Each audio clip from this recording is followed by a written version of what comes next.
जानता हूं, तुम मुझे ना भी बताती तब भी मुझे अंदाजा हो गया था।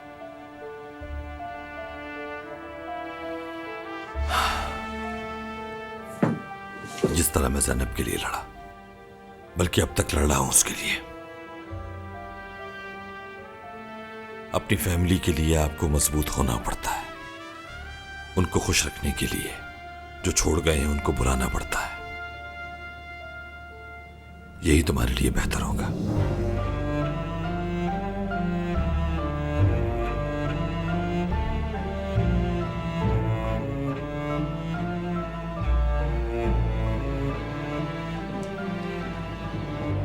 कहाँ जा रहे हो तुम? अभी तो आए हो। मुझे अब यहां नहीं रहना चाहिए। अम्मी का सामना किसी मुजरिम से नहीं होना चाहिए। उनकी सेहत पर अच्छा असर नहीं पड़ेगा। किसके पास जा रहे हो? करीम पाशा? मत जाओ। जाना होगा।